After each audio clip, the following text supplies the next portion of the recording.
es un clásico al que se puede leer con esa mirada larga y morosa y respetuosa con que se leen a Platón, a Marco Aurelio o a Montaigne.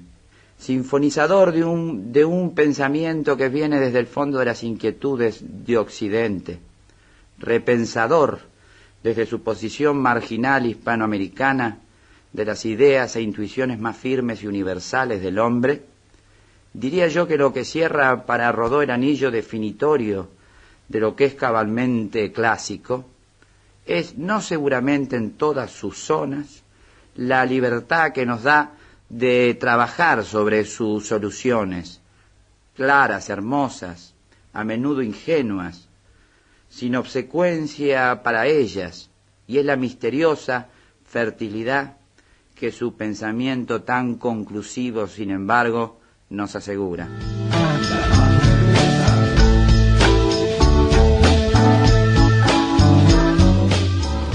Bienvenidos a Radio Uruguay 1050 AM, bienvenidos a La Máquina de Pensar. ¿Cómo les va? Se vino el calor, se vino la primavera, ahora sí, la primavera ya está atravesando, se está acercando al verano, o está aparentando acercarse al verano. Escuchábamos al comienzo de este programa al importante crítico uruguayo Alberto Zunfelde, hablando sobre los motivos de Proteo en 1959. Esta grabación nos viene del Museo de la Palabra del Sodre. En control de emisiones de La Máquina de Pensar tenemos a Jorge Pozzi, y al flaco Germán lo tenemos en la puesta a punto, en la producción de este programa. Motivos de Proteo fue reeditado en el 2009 por el Ministerio de Relaciones Exteriores con el Consejo de UTU, de la UTU, y impreso ahí en los talleres de la UTU y bajo los auspicios de la Sociedad Rodoniana. Le doy la bienvenida a Elena Costabile. ¿Cómo andás, Elena? Muy bien, encantada de estar contigo. Elena es la autora del extenso prólogo de Motivos de Proteo, un estudio sobre esta obra que, insisto, se editó completa. Están todos los motivos de Proteo. Elena Costabile es profesora de filosofía y es integrante de la Sociedad Rodoniana. Bueno, ha sido docente de la Facultad de Humanidades, secundaria del Instituto de Filosofía. En fin, es profesora de filosofía contemporánea en la Universidad de Montevideo. Sí. Bueno, Elena, vos planteás un extenso prólogo ahí sobre los motivos de Proteo, sobre esta obra, y decís muchas cosas. Que hay algunas de un nivel filosófico muy alto que van destinadas a probar que el pensamiento de Rodó es muy rico, puede dar mucha cosa a nivel de pensamiento, de filosofía en el siglo XXI, que es nuestro planteo, ¿no? Rodó en el siglo XXI. Pero decís también, entre otras cosas, que este libro, Motivos de Proteo, para el público en general, puede ser un poco cansador en algunas partes, en algunos capítulos que José Enrique Rodó expresa su gran erudición. Digo, para que se hagan una idea, amigos, yo lo leía y pensaba en Borges, por ejemplo. Es decir, estamos hablando de un erudito como Borges, Rodó, pero con esa capacidad que creo que solo tenía Borges, y la tiene Rodó, obviamente, no solo de haber leído todo, sino de utilizarlo. O sea, ellos van hablando de su discurso, van hablando de lo que ellos quieren hablar, pero van mencionando a nombres, van mencionando a Montaigne, como dijo Swedenborg, como dijo tal cosa, como dijo... ellos van, como dijo Goethe, ellos van hilvanando con una facilidad como quien saca frasco de una estantería, como si saca el libro, este es un libro, este es otro, o sea, parece que lo tienen todo en la cabeza en el momento que están escribiendo. Uh-huh. Eso no es frecuente, y aparte esas citas eruditas generalmente no lesionan al texto, o sea, sino que el texto fluye de acuerdo a lo que quiere decir el autor. Ahora, también es cierto que es impresionante, ¿no? Es como el Titanic de cita de erudición, es impresionante, ¿no? Sí, sí. Hay un detalle, por ejemplo, una parte que habla de las vocaciones, nomás te cuento esta nada más, Elena, porque él habla de las vocaciones que cada persona dice, no puede decir soy así y seré para siempre así, ¿no? Porque sí, todos vamos cambiando y todos tenemos como un abanico de vocaciones, o sea, tenemos varias vocaciones que se van, digamos, solapando, se van sustituyendo, o a veces van juntas. Entonces él plantea en un momento, por ejemplo, casos célebres de escritores que son científicos después, o científicos que después se vuelven poetas, y esos son casos, digamos, importantes, buenos, pero dice hay otros negativos, por ejemplo, escritores o poetas que se dedican a la política y que son malos políticos en Inglaterra. Y en un momento dice, en dramaturgia hay dos grandes dramaturgos, Shakespeare y Molière, que además de ser dramaturgos, además de ser escritores, eran actores. Y agrega un detalle, y en el caso de Molière era genial como actor. Y yo me quedé pensando, ¿cómo este hombre sabía que Molière fue un genial actor, aparte de dramaturgo, ¿no? O sea, él va dando informaciones como un torrente. Sí, realmente, sí. Sí. Conocía mucho, tenía una cultura muy importante, y su carácter concentrado además lo hacía estudiar permanentemente. Cuentan sus amigos que el Motivos de Proteo lo escribió aislándose en una chacra del Prado, al cual partía de mañana, a veces daba una vuelta por el Prado y luego se concentraba día a día a estudiar, a copiar. La Sociedad Rodoniana tiene en vista, tiene en proyecto, veremos si encontramos los caminos de hacerlo, de investigar la biblioteca de Rodón de nuevo, para tratar de precisar, porque un integrante de la sociedad planteaba, ya a propósito de este Motivos de Proteo, lo importante que sería hacer una edición crítica de Motivos de Proteo, es decir, todas las citas a pie de página, bueno, está citando y esto tiene a tal escritor y esto tiene tal significado. Pero eso no se puede hacer si no se pasan unos buenos meses. Sí, es un trabajo.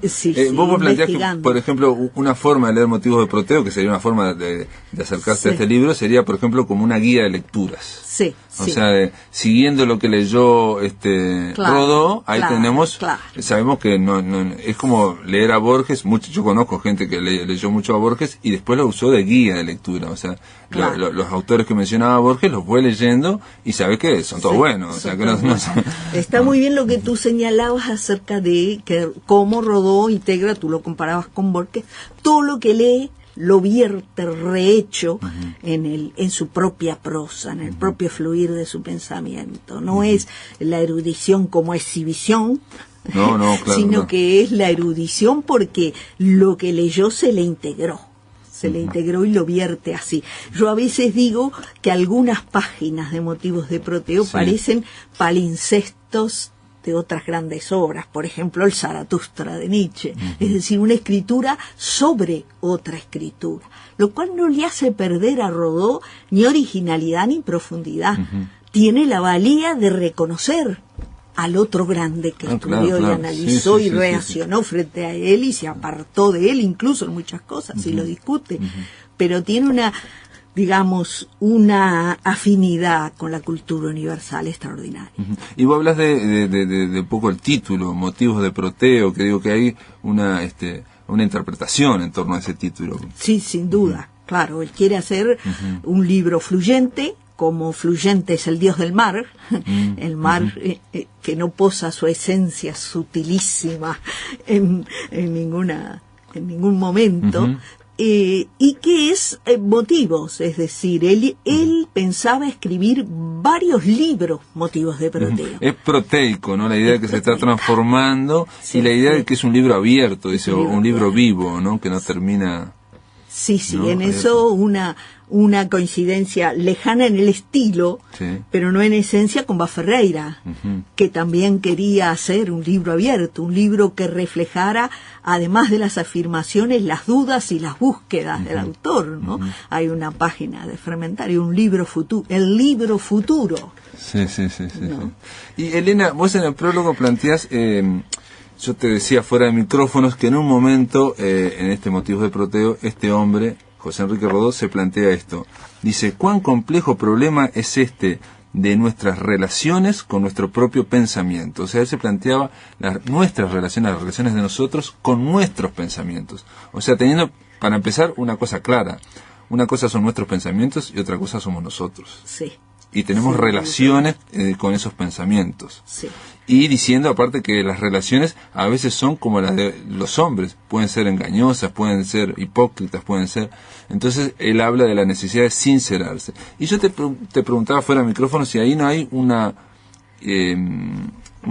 digamos, un tema similar o una preocupación similar a la de Bas Ferreira, de preocuparse por nuestros pensamientos, cómo razonamos. Sí, cómo pensamos. sin duda, hay una similitud. Sí. No digamos porque uno se lea y se atienda con el otro, ¿no? Porque esa interrelación entre ambos, siendo dos cabezas pensantes que algunos años convivieron en el mismo Montevideo, no tienen una filtración directa uno del otro. ¿Que la relación entre ellos no se sabe algo, digamos, desde el punto de vista personal? Bueno, ¿no? muy poco, muy poco.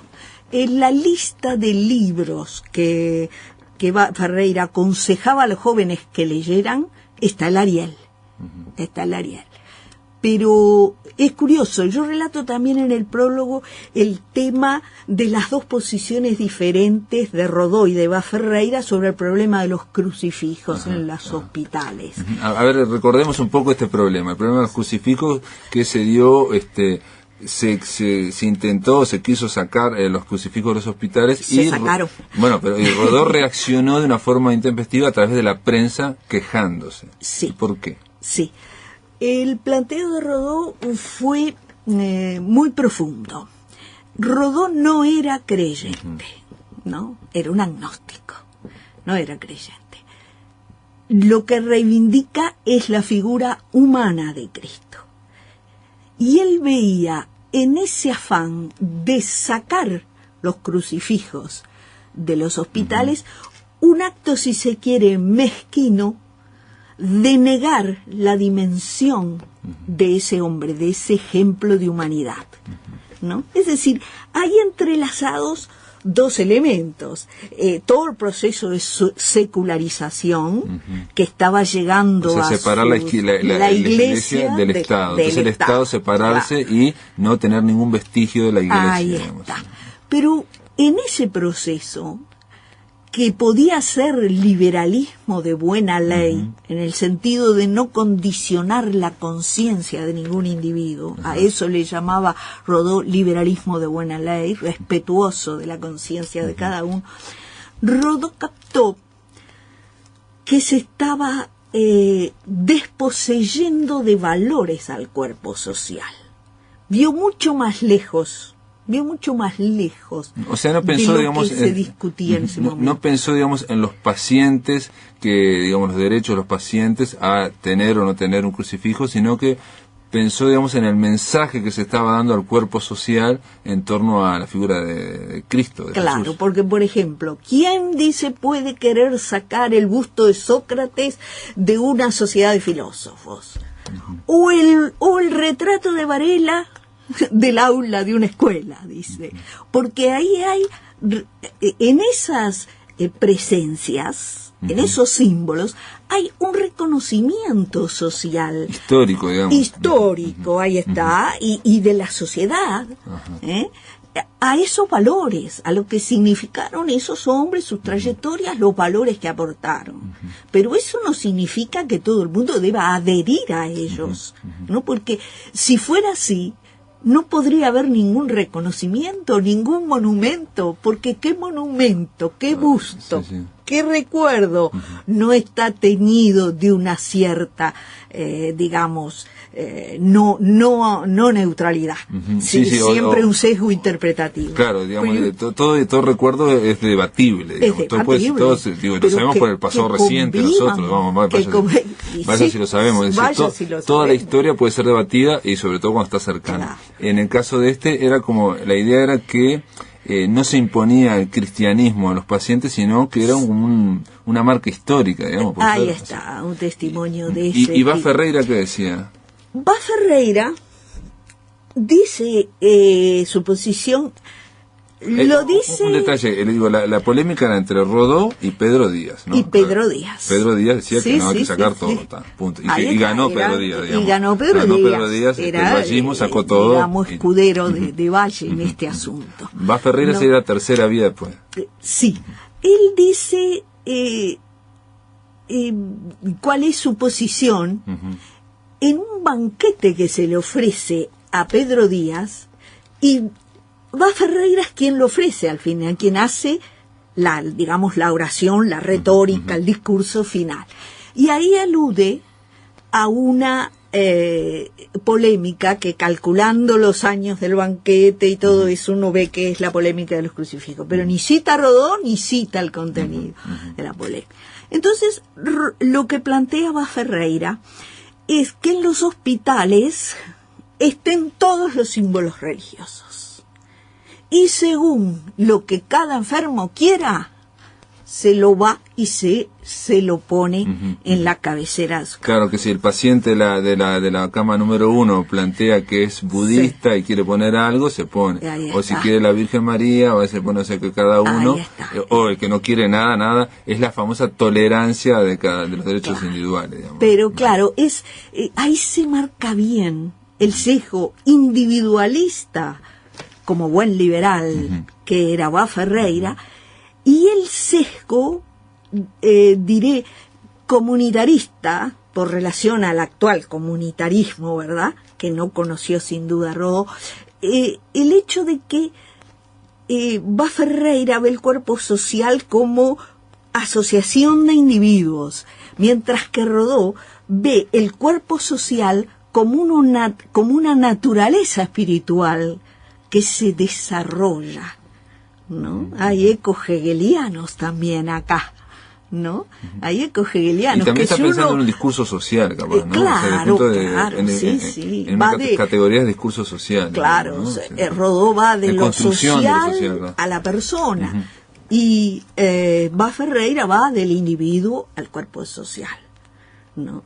Naturalmente, ganó Pedro Díaz, y si uno piensa en las circunstancias históricas, el envión histórico era hacia la secularización plena. Claro. Pero con el tiempo, fue un gobierno vallista también el que dejó la cruz en la intercesión de Tres Cruces. De Tres Cruces, ahí está. Sí. Con el criterio. Desde un punto de vista, digamos, histórico, de recuerdo a la avenida Juan Pablo II. Claro. Con eso no se condiciona a nadie a seguir las directivas ni de la Iglesia ni de Juan Pablo II. De todas formas, ahí hubo una polémica, pero no tuvo los niveles, filosóficos de pensamiento que le hubiera gustado a Rodó. Sí, sin duda. Después de la pausa continuamos conversando con Elena Costabile, pero ya le dejo el planteo del tema del mal en Rodó. Estuvimos hablando con Romeo Pérez Antón y Daniel Mazzone, y yo leí un fragmento de Per Gunt, y donde, lo voy a contar al final de este fragmento. Rodó habla de que pobres aquellos que no se arrepienten, que tienen remordimiento de no haber militado bajo las banderas del mal. Bueno, vamos a hablar del mal y de Rodó después de la pausa. En el aire de Radio Uruguay, La Máquina de Pensar.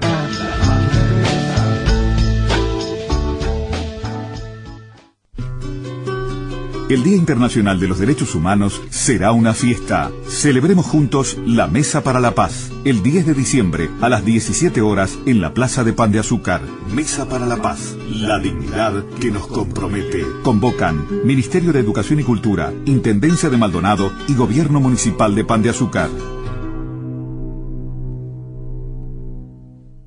La noche de blanca tierra, flores tiene que se van por el aire. Ruido de poemas. Teatro poético, un espacio imaginario. Eduardo Nogareda hace una lectura dramatizada de sus poemas. Fernando Pareja aporta la ambientación sonora que incluye sonidos grabados y música en directo. Ruido de poemas. La Casa de los Siete Vientos, Gonzalo Ramírez 1595. Viernes 3 de diciembre, hora 21. Un conversador nervioso que sostiene en su mano una llave con la que ha intentado. El Teatro Solís y la Filarmónica presentan Gala Lírica de María José Siri. Lo mejor de Verdi y Puccini por la soprano uruguaya que ha conquistado los principales escenarios del mundo. Dirige Carlos Vieu. 15 de diciembre, Teatro Solís. Entradas en venta en Red UTS y boletería del teatro. Auspician Radisson y Xerox. Invitan Radiodifusión Nacional del Sodre y El País.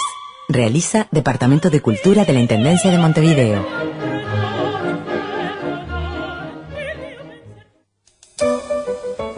La noche se llena de radio. Se llena de radio. Desde las 21 hasta el final del día, Visión Nocturna.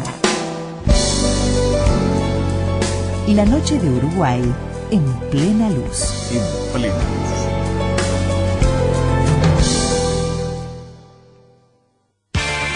Radio Uruguay en la Cumbre de Jefes de Estado y de Gobierno. 1050 AM.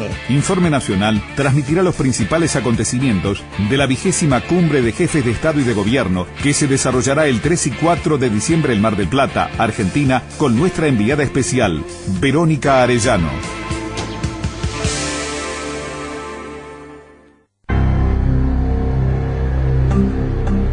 Somos Radio Uruguay. 1050 AM, Montevideo, Uruguay, con su repetidora 103.9 FM en el departamento de Colonia.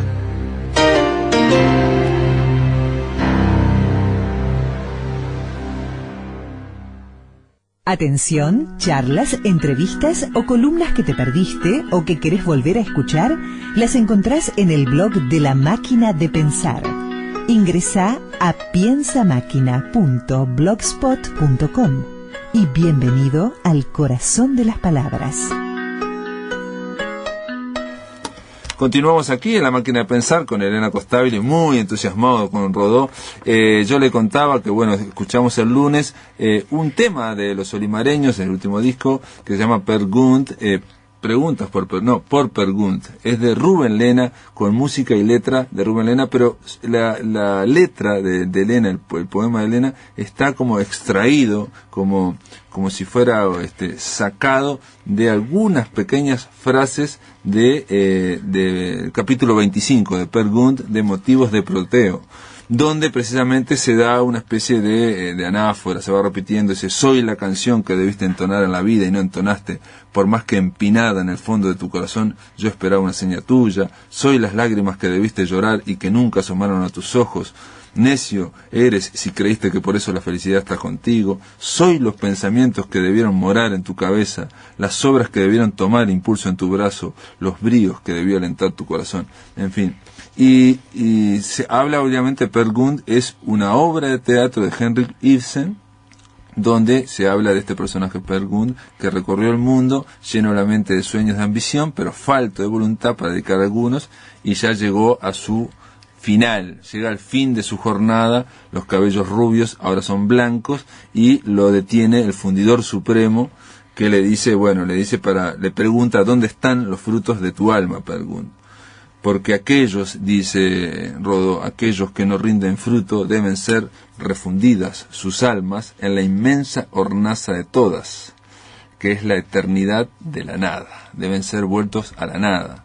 Y entonces termina Rodó con esta frase muy sorprendente, que yo la leí y es un poco desacomodadora: ¿no es esta una alegoría propia para hacer paladear por primera vez lo amargo del remordimiento a muchas almas? Yo pensé que nunca hicieron nada, pero dice a muchas almas que nunca militaron bajo las banderas del mal. ¿Cómo se...? Bueno. ¿Cuál es su interpretación, Elena? A ver. Bueno, el tema es muy importante. Y vas bien rumbeado tú cuando depositas tu inquietud y tu duda en esa mención del mal que hace. De lo que está hablando es de la frustración. Y de la mediocridad, entonces una vida mediana, mediocre. Podría haber sido, muchas veces nosotros miramos para atrás y pensamos, lo que podría haber sido yo si hubiera hecho esto, y siempre aparece una circunstancia que nos hace estar por debajo de nosotros. Y siempre ese remordimiento es por no haber actuado, ¿no? Por no haberse equivocado, temor a la equivocación. ¿No? En definitiva, todo Motivos de Proteo es una invocación al hombre para que realice sus potencialidades, para que realice sus virtudes, es decir, lo que virtualmente tiene de posibilidades de realización y siempre ligadas a la acción, como tú muy bien destacas. En la comparación con Paz Ferreira también hay que tener en cuenta que ambos pensadores están en un clima de amanecer de la influencia del pragmatismo entre nosotros. En los dos, la idea de acción es una idea vertebral de su esquema de pensamiento. Rodó define los motivos de Prateo como geórgicas morales, como cantos en los cuales se invoca la voluntad del ser humano para que se realice a sí mismo. Lo que hay en motivos de Prateo es una meditación acerca del alma humana y una invitación para la realización plena al ser humano. Es decir, que hay una meditación psicológica no disciplinaria en los tiempos, además, en que Rodó escribía, la psicología como tal no estaba totalmente consumada como ciencia. Sí, ni siquiera el tema del inconsciente, por ejemplo. La idea de inconsciente ya estaba y conocía bien Rodó esa idea a través de algunos pensadores alemanes. No estaba desarrollado el psicoanálisis. Los principios del psicoanálisis de Freud aparecen en el 1900 en alemán, ¿no? Bueno, entonces motivos de Prateo, la sustancia motivo de Prateo es de reflexión sobre el alma humana, pero también de encaminamiento, de propuesta de un esquema ético. Y ahí está el tema. Toda ética, en la economía general de un pensamiento ético, hay que preguntarse siempre qué lugar ocupa el mal. Entonces, ¿cómo se explica, cómo se interpreta, porque estoy interpretando naturalmente, la ética de Rodó? La ética de Rodó es una ética que está basada en la idea de un fundamento que recorre todo lo que es, tanto lo no viviente como lo viviente, tanto lo animado como lo inanimado. Y hay, a través de toda la obra de Rodó, una presentación de ese fundamento bajo distintos conceptos. Inicialmente en Ariel se habla de la naturaleza. No hay que olvidar que la formación de Rodó es la formación bajo el positivismo. Era la doctrina filosófica que imperaba. Después, hacia el final del Ariel, aparece el nombre de la vida. En vez de naturaleza, vida. ¿No? También era cuando comenzaba a impactar entre nosotros el pensamiento de Berzón. No la evolución creadora, que es prácticamente coetánea con motivos de Prateo, pero sí los datos inmediatos de la conciencia. Es decir, menciono estos autores para señalar cómo se estaba configurando las influencias de Rodó. Cuando entramos en motivos de Prateo, nos encontramos con lo que yo he llamado, en mi interpretación, la espiritualización del fundamento. Ese fundamento, ese plan ordenado que la naturaleza tiene y que nos va indicando el camino y del cual dimana la vocación como llamado. Hay que recordar que lo central del motivo es un análisis de las vocaciones. Ese fundamento que era naturaleza, vida, se espiritualiza. Empieza motivos de Prateo llamándose tiempo.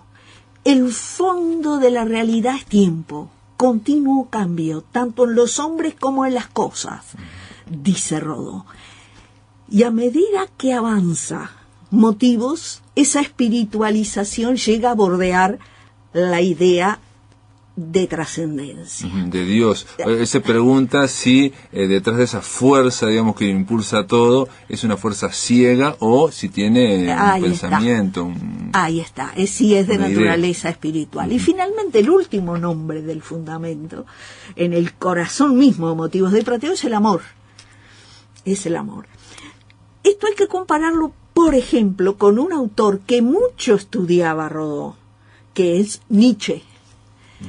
Pero allí donde Nietzsche pone la voluntad de poder como la fuerza explicativa de lo real, tanto en el ser humano como en una partícula material, la voluntad de poder, de expansión, de conquistar, Rodó pone el amor. Muy uruguayo esto, ¿no? Sí. Muy moderado. Y el mal. Y el mal. Y vamos al mal. Los partidarios del mal, los que nunca militaron bajo las banderas del mal. Entonces, en esta ética, que se explica por un fundamento que existe en todo lo que es, ¿qué es el bien? El bien es la realización de ese fundamento. Encontrar lo que está llamado a ser lo que somos interiormente. Por eso se pregunta en uno de los fragmentos de motivo, ¿qué vienes de buscar desde el exterior? No, allí no hay que buscar. Afuera, no, donde en el ruido de la plaza no hay que buscar lo que tú tienes que hacer, busca en ti mismo. Y ese ti mismo no es mi yo solo, sino el fundamento de todas las cosas. Entonces, el bien es la realización plena de ese fundamento, es encontrar el lugar que nos tiene asignados. La vida, o el fundamento, o el orden, ¿no? Ahí está. O el amor. O el amor, o sea, esa sería la realización. Realizarnos a nosotros mismos sería... ¿Y qué es el mal? Fundamento. El mal es la frustración de esa realización. Es decir, que el mal no aparece como un elemento de culpa, de pecado, de negación de la máxima moral. No es una moral de la exigencia, la moral de Rodó, sino que es una moral de la realización, de la plenitud. Entonces, lo peor que le puede suceder al individuo es que no se realice a sí mismo, ¿no? Sí. No se trata de decir, es un sinvergüenza, hizo tal y tal cosa. No, ese hombre se perdió para sí mismo. Por la frustración, por ser timorato, por no atreverse. Pero él dice... lo amargo del remordimiento a muchas almas que nunca militaron bajo las banderas del mal. Estas ni siquiera militaron bajo las banderas del mal. Claro. Los timoratos. Los timoratos, sí. Saltemos a otra filósofa que ha escandalizado también con el tema del mal. A Hannah Arendt, sí. Que habla de la banalidad del mal. Y todos se enojaron. ¿Cómo? Y lo hace a propósito de Eichmann. Nada menos. ¿Cómo que la banalidad del mal? Sí, porque en el fondo de Eichmann y de las cosas horribles que llevó a cabo, no hay una vocación de mal, sino que lo que hay es una banalidad, una superfluidad del ser humano. Hizo lo que sus jefes le dijeron que hicieran. ¿No? Entonces, lo que... no se atrevió a hacer nada más que lo que mandaron. Ahí está. Entonces, el tema del mal en Rodó no es el tema del mal que aparece en otras éticas. En la ética kantiana, por ejemplo, en éticas del deber, en éticas de la exigencia. No. Es la frustración, la no realización personal. ¿No? Bueno, muy bien, Elena Costabile, la verdad que el mal en Rodó es re complejo, ¿no? Sí, habría que analizar. Pero de todas formas, deja planteada un poco el pensamiento, todo lo que vamos a dejar planteado en la radio, el pensamiento profundo de este hombre, y el planteo de lo que es la ética del bien y del mal, ¿no? Sería la realización y la no realización, el vacío, ¿no? El vacío, ¿no? La incompletud, digamos, ¿no? Te doy las gracias por estar acá en la máquina de pensar. Amigos, les digo que la Unión Latina tiene el placer de invitarlo. Esto me lo trajo una invitación de Elena Costabile, así que lo voy a leer. Reflexiones sobre el pensamiento italiano contemporáneo. Es un libro de Trilce que se va a presentar el martes 14 de diciembre a las 19:30 en el Instituto Italiano de Cultura Montevideo. Daremos ya la noticia un poquito antes sobre la fecha. Gracias, Elena, por estar aquí. Muy bien, encantada. Muchas gracias. En el aire de Radio Uruguay, La Máquina de Pensar.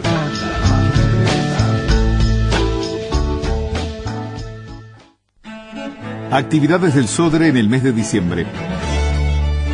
Miércoles 1 a la hora 20, en el Auditorio Nelly Goitiño, concierto a cargo de los alumnos de Graciela Lasner en la ENAL. Entrada libre. Viernes 3, sábado 4, domingo 5, martes 7, miércoles 8, jueves 9, sábado 11 y domingo 12, funciones del Lago de los Cisnes a cargo del Ballet Nacional del Sodre. Viernes 10, función extraordinaria a beneficio de la Fundación Caldeiro Barcia. Martes 14, a beneficio de la Fundación Porsaleu. Sábado 4 y domingo 5, en el Auditorio Nelly Goitiño, a la hora 20:30, tango y zarzuela. Lunes 6 a las 18 y a las 20, Cinearte del Sodre exhibirá Zabriskie Point, de Michelangelo Antonioni. Jueves 9 a las 20, actuación de la Orquesta Sinfónica Nacional en el Auditorio Nelly Goitiño, a la hora 20.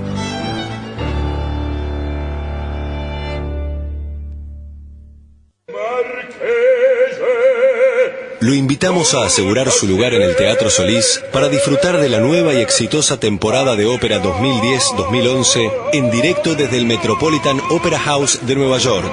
Este 12 de diciembre, un título imperdible, Don Carlo de Giuseppe Verdi. Ya están a la venta los abonos para asegurar su lugar en este espectáculo único que no puede dejar de ver. Es una presentación de la Fundación Amigos del Teatro Solís y Punto Ogilvy con el apoyo de la Embajada de Estados Unidos y la Fundación Baxter.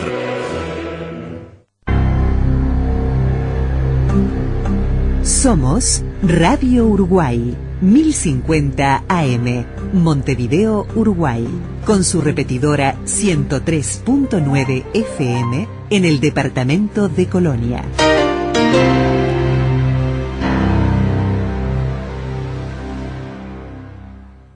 Atención, charlas, entrevistas o columnas que te perdiste o que querés volver a escuchar, las encontrás en el blog de La Máquina de Pensar.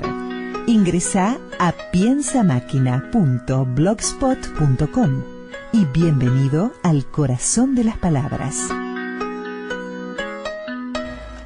Muy bien, bienvenidos. Continuamos aquí en La Máquina de Pensar y le doy la bienvenida a le doy la bienvenida a Nora Moraes. ¿Cómo andas, Nora? Ah, bueno, no está, entendí mal. Vamos a dar la bienvenida entonces igual a dos amigos de la casa, dos colegas de esta radio, Fernando Pareja y, ¿cómo le va, Eduardo Nogareda? ¿Qué tal? Buenas noches. Fernando Pareja es operador, pero ha estado siempre metido en el tema poesía, con Pablo Tiago Roca, hicieron aquel CD de La Piedra Plana se llamaba, ¿no? Y Eduardo Nogareda, bueno, aparte del Truco de la Serpiente, aparte de estar aquí en Emisora del Sur, es un poeta que ha pasado varias veces por aquí, y que, bueno, de alguna forma se juntan ahora Eduardo con Fernando. ¿Cómo es eso? Bueno, el proyecto surge a partir también como el proyecto anterior a través de la radio, ¿sí? Conocernos en radio, haciendo radio, ¿sí? Y bueno, Eduardo es escritor y fue un poco músico y técnico, bueno, nos juntamos. A mí me gustaban sus textos y empezamos a investigar y a hacer música, a hacer ruido de poemas. Se llama Ruido de Poemas, lo que van a hacer, que aparte es una presentación que va a ocurrir este viernes en la Casa de los Siete Vientos, ahí en Gonzalo Ramírez 1595 a las 21 horas, y se va a presentar Ruido de Poemas, que bueno, la pregunta es ¿qué es Ruido de Poemas? A ver, Nogareda. Bueno, la idea de ruido, alguien me la ha discutido, ¿no? ¿Sí? Me ha dicho, bueno, no, la poesía no tiene ruido, sino que tiene sonido, tiene música. El ruido es inarmónico y la poesía tiene la armonía.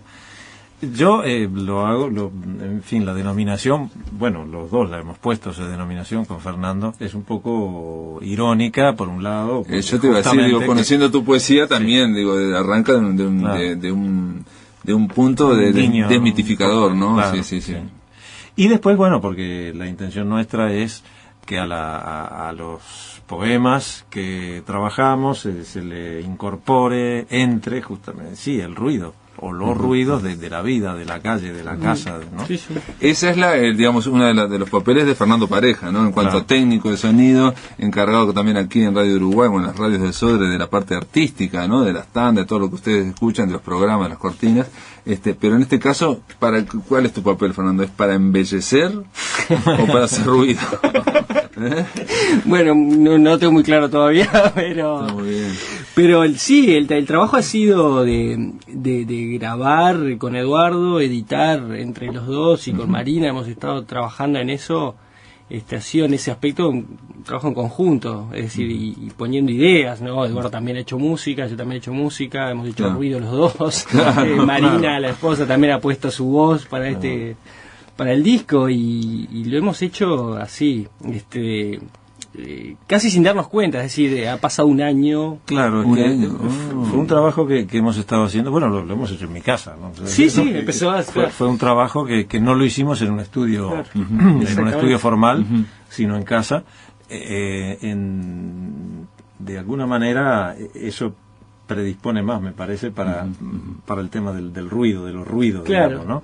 No porque haya ruidos innecesarios, sino porque el ambiente...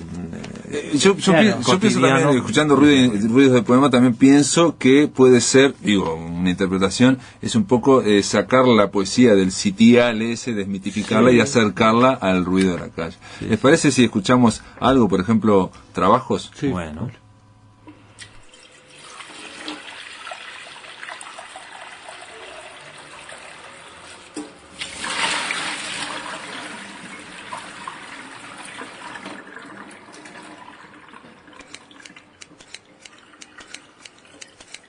Por los hilos de los ruidos, por los cabellos de los aromas, por las estelas de las sillas, por el nombre de todos los objetos con alma, por el azúcar del favor de sal, por el detalle del vapor de pan, por las voces que llaman a desayunar, los trabajos del hogar van tirando de los pies de los días.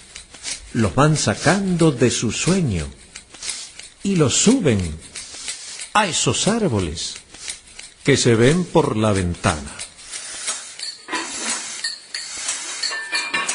Por los hilos de los ruidos, por los cabellos de los aromas, por las estelas de las sillas, por el nombre de todos los objetos con alma, por el azúcar del favor de sal, por el detalle del vapor de pan, por las voces que llaman a desayunar, los trabajos del hogar van tirando de los pies de los días, los van sacando de su sueño y los suben a esos árboles que se ven por la ventana.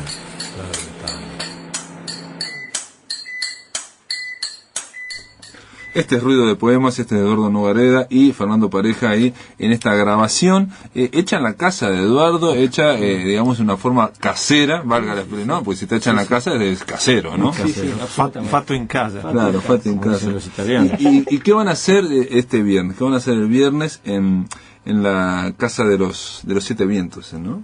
Casa de los Siete Vientos. Sí, Casa de los Siete Vientos. ¿Qué va a haber a las 21 horas ahí? Bueno, vamos a hacer casi todo lo que tenemos grabado, porque esto va a ser un disco, ¿no? Que se publicará el año que viene, según los planes. Que también tiene que ver que acaba de sacar Luis Bravo otro disco, está mudando, digo, los poetas también de alguna forma están explorando otros formatos, ¿no? Sí. Bueno, Luis Bravo, claro, lleva años, ¿no? Pero una larga sacó un DVD, experiencia en ese tipo de trabajo. Sí. Y Gustavo Wojciechowski, Maca, ¿no? Claro. Que nosotros pensamos sacarlo en Yagurú, esto en la editorial de Maca. Entonces, bueno, lo que vamos a hacer el viernes es una muestra de lo que tenemos grabado, pero tratando de que sea teatro, no solamente audición, ¿no? Para eso vamos a echar mano de algún recurso de luz, bueno, yo creo que es como que hay varios lenguajes que se cruzan, ¿no?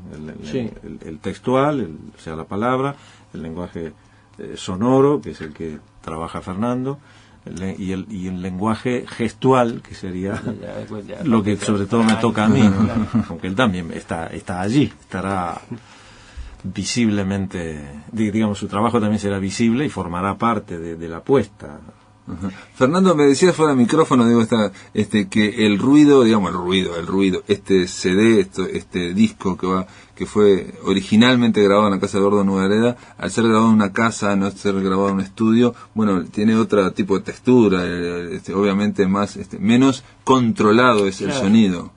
Sí, en realidad las condiciones no eran las de un estudio, ¿no? Te decía, estábamos grabando, bueno, una bocina, un golpe del piso de arriba, y bueno, parábamos y decíamos de nuevo. Y después, al terminar el disco, nos encontramos con algunas diferencias, porque fue, claro, a lo largo de un año fuimos cambiando de lugar dentro de la casa donde grabábamos. Y el ruido de la casa va cambiando también. Y bueno, y ahí tuvimos que recurrir a Ricky Musso en su estudio para que le homogeneizara un poco el sonido. Ajá. Y le diera el toque de prolijidad. De pronto era alguno que no lo tenía tanto en cuanto a esa cosa séptica que tenía el estudio, que en este caso no existía. Claro. Y Ricky en eso, bueno, le dio el toque final como para que sonara. Eso pensando obviamente en la edición de un CD, disco, claro, un disco, ¿no? Obviamente lo que estamos escuchando ahora ya está, digamos, ya está. Ese es el material que ya está pronto. Muy bien, vamos a escuchar entonces acá, a ver.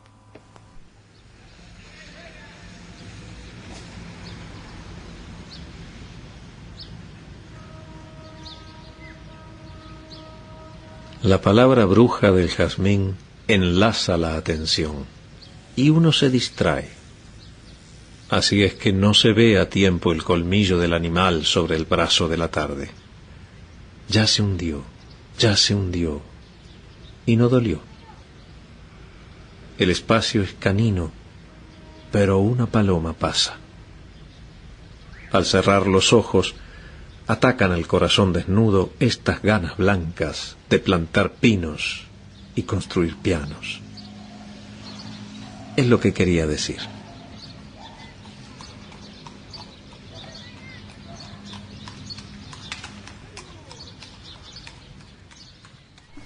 Ahí pasó un caballo, un carrito, ¿no? Un carrito de la calle, porque claro, omitimos decir que algunas cosas las dejaron. Que no todo fue grabado en casa, en realidad fue la mayor parte del trabajo fue hecho en casa, dentro de casa, pero también hay tomas de exteriores. Esto está grabado en Sayago, y hay otros poemas que están grabados en Melilla, en una quinta de Melilla. Obviamente, Eduardo, creo yo, ¿estos son poemas nuevos o son poemas del libro anterior? No, son aquellos poemas de título largo que no me acuerdo. Hoy el cielo es un paraguas que sostiene un triste. Bueno, con eso como me acordaba. No puedo acordar todos yo los me acuerdo, no sé cómo, claro. Porque no me acuerdo de nada. Claro. Pero eso se me quedó. Bueno, de ese libro y de anteriores también. O sea que son poemas de los dos libros que van a estar aquí en Ruido de Poemas. Sí, hay de 4 libros en realidad. Sí. Son todos poemas publicados, previamente publicados. Escuchamos, si le parece, Mundo de Cuervos. Dale. ¿Cómo no ser de carbones apagados, si hasta el mar es una sombra cuando la noche se empeña? Hizo falta un cuervo en estas altas soledades, y cuervo fui creado, para cortar lo azul por lo negro, para dibujar seriedad en el rostro humano. ¿Cómo no ser de carbones dormidos, si hasta el mar es una sombra cuando la noche se empeña? Hacía falta un cuervo más, y cuervo nací en este silencio alto, para dar de leer futuro a pequeños incrédulos, para que en ocasiones se rompa la luz del sol por la parte más insolente. Hacía falta un cuervo más, y cuervo nací sobre ruinas melancólicas, para vigilar desde mis plumas negras este mundo de cuervos. Muy bien, Mundo de Cuervos, Eduardo Nogareda y Fernando Pareja en Ruido de Poemas. Se trata de teatro poético, un espacio imaginario. Eduardo Nogareda hace una lectura dramatizada de sus poemas. Fernando Pareja aporta una ambientación sonora que incluye efectos de sonidos grabados y música en directo. Obviamente ese carrito que pasaba por Sayago está impresionante. La música en directo es un bajo eléctrico que toca aquí el compañero, que también es músico. Sí. ¿Y la música que tocas, Fernando, es tuya o es de otro? No, lo que hacemos ha sido creado para esto, particularmente. No, te estás olvidando de una. Me estoy olvidando de una que no es. Pero no lo voy a contar, es una sorpresa. Bueno, sí, hay una que no. Pero que no es, justo eso no es parte del disco, digamos. No. Porque hay algún elemento en el espectáculo que no forma parte del disco. Sí, ahí sí hay algún poema inédito. En el espectáculo del viernes va a haber algún poema inédito. Ahí, me dicen que hay, pero no hay. No, no hay en el disco. Sí, va a ser el disco, lo que pasa, pero el disco. Está claro. Ustedes si quieren saber, entender un poco más a Nogareda y a Pareja, vaya mañana a la Casa de los Siete Vientos. Si les damos un planito. Ramírez, perdón, mañana no, dije pasado mañana, es el viernes 3. El viernes. Gonzalo Ramírez, 1595. Ahí van a poner develar el misterio. Exacto, se van a develar los misterios, me parece notable. Aparte lo vas a sacar con Yaugurú, y yo pensaba que Luis Bravo sacó con Yaugurú, pero también planteó a Yui, y después fue una coedición. Capaz que quien te dice, ¿no? Acá en plan proactivo y de juntar esfuerzos. Sí, bueno. Puede haber algo de eso, no sé. Veremos ahora el último tema de Ruido de Poemas, que se llama Buenas Intenciones.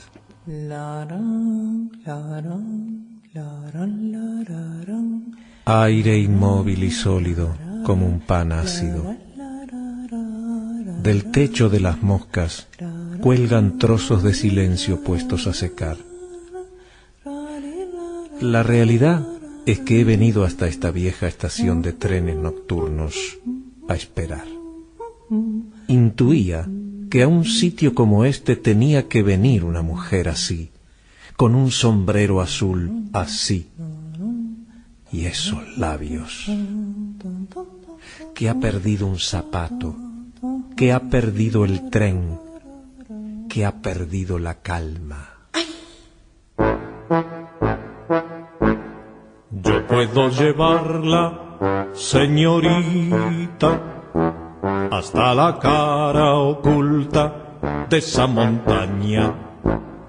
Vea bajo el polvo, mi automóvil está vivo, mi automóvil está vivo. Este era Eduardo Nogareda, que en realidad estaba cantando ahí, aparte ¿no? Es una lectura dramatizada, pero ahí estaba cantada, ¿no? También, sí.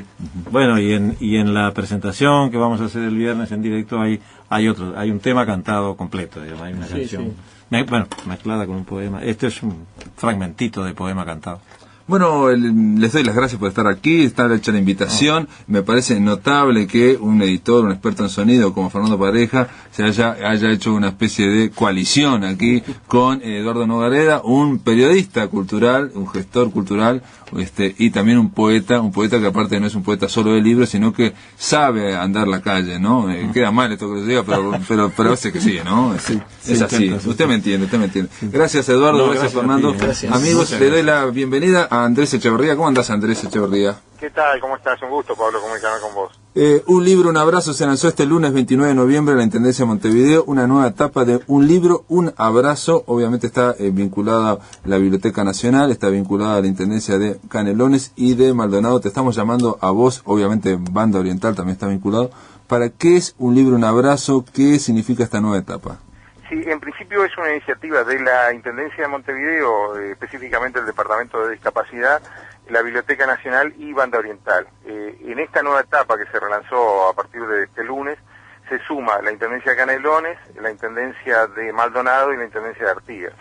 El proyecto en sí, el programa consiste en que muchachos jóvenes que están amparados por ONG y que están en situación de vulnerabilidad o algún tipo de discapacidad, venden libros a 20 pesos y de esos 20 pesos, 12 pesos vuelven para nuevas ediciones, y 8 pesos gana el muchacho que vende el libro. Entonces esto también significa un proyecto que le da una posibilidad laboral, de repente a jóvenes que no tienen demasiadas oportunidades, ¿no?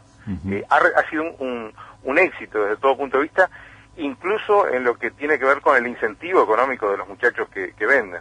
¿Y dónde los venden, Andrés, esos libros? ¿Hay locales, no? Ha pasado por distintas etapas. En principio se vendieron en los ómnibus, actualmente se venden allí en la entrada de la intendencia, también se van a vender frente a la universidad, se ubican distintos puestos de venta, ¿no? En sí, los puestos que han existido de venta han resultado muy exitosos por la cantidad de libros que se han vendido, se venden de a miles. Para que te hagas una idea, en la última feria del libro, acá en Montevideo, en la Intendencia se vendieron aproximadamente 2.500 libros. Y vi que llevan editado Banda Oriental como 34.000 libros, ¿no? Una cosa así. Sí, las cifras han sido fantásticas. De estos nuevos títulos van a salir ahora 15.000 libros. Son 5.000 de cada uno de los títulos. ¿Y qué títulos son, Andrés? Bueno, uno es una selección de poemas de Delmira Agustín y de María Eugenia Ferreira. Después el otro son 2 textos de la obra periodística de Florencio Sánchez, también que tiene que ver con el aniversario, que es Cartas de un flojo y el caudillaje criminal en Sudamérica. Y el tercer título son autores que de manera muy generosa se dieron los derechos para que publicaran cuentos para jóvenes. Se llaman que mis padres no los lean. Son Magdalena Helguera, Gabriela Armandugón, Sebastián Pedroso y Adriana Cabrera. Se trata de literatura infantil y juvenil, un libro